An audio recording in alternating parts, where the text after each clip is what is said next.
I got one question for you guys before you guys leave. I was thinking when I was on my way over here, I was wondering why I haven't gotten a question from you guys about the Jerry Jones photo. But when the Kyrie thing was going on, you guys were quick to ask us questions about that. Okay. Hold on. And I don't even want you guys to say nothing. When I watched Kyrie talk and he says, I know who I am, but I want to keep the same energy when we're talking about my people and the things that we've been through. And that Jerry Jones photo is one of those moments that our people, black people, have been through in America. And I feel like as a black man, as a black athlete, as someone with power and a platform,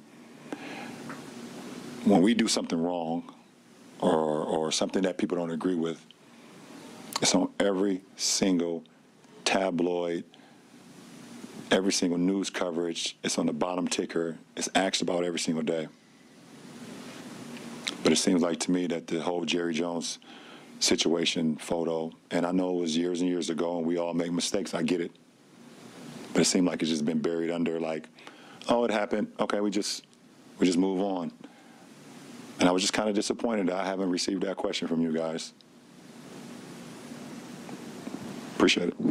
Any regrets on being in the photo, being there at all? Well, I wouldn't have just dug that up for sure. Right. I mean, seriously. But that was curiously, I got criticized because I was more interested in how I was going to be punished by my coaches and everybody for being out front. But nobody there had any idea, frankly, what was going to take place. We didn't have all the last 70 years of reference and all the things that were going. And so you didn't have a reference point there. Still, I've got a habit of sticking this nose in the right place at the wrong time. Did you get in trouble with your coach for being there? I sure did. Right. What was the punishment? Well, I was a young sophomore trying to make the team, and they kicked my ass. Jerry, it came out to the Little Rock situation at Little Rock Central, though, right? That photo and that incident. Excuse me? That incident came out to the situation in Little Rock Central. Well, that was North Little Rock, Right. which was literally just 2 or 3 miles away. Was it the same day as Little Rock Central, or it came a As I different day? recall, it was certainly in proximity with it. Those were certainly the issues that were going on, but did not have the structure or it was not the event that the central thing was. Jerry, do you understand the perception that people have when you're standing there? Because that was not exactly a welcoming committee that day.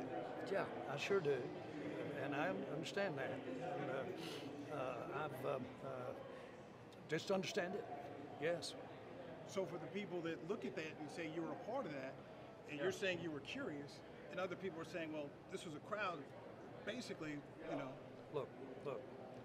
That was 65 years ago, and I had no idea when I walked up there what we were doing, and it just is a reminder to me of how to improve and do things the right way. So what did you think of the crowd who, these kids were just trying to go to school? There was a whole lot of people, there was a lot of hostility towards those kids. Yeah, you want to ask me what I was thinking? Okay, I was thinking about I'm going to get in trouble for being up here, and I didn't know what was going on, and I was 15 years old. And so having said that, that's all that I can remember. I just want to specifically ask Jerry Jones to denounce racism. I think it's very important with where we're at in this time in history right now. I didn't hear him do that with Colin Kaepernick.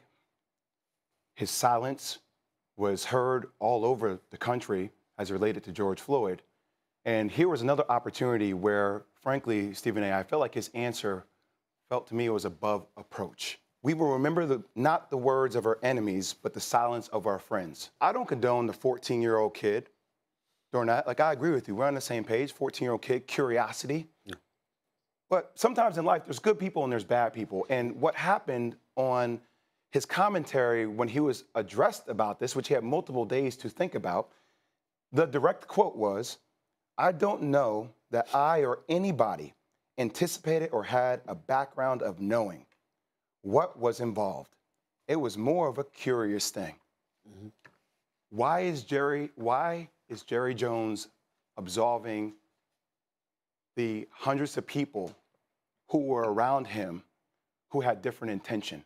Why is he speaking for everybody's intention when you could tell that maybe he was curious, but there were a lot of people there who weren't curious? There were a lot of people there who were racist, and that's okay to say.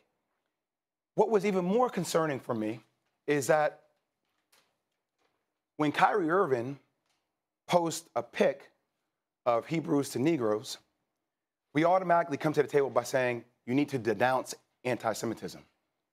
But Jerry Jones didn't denounce racism, right?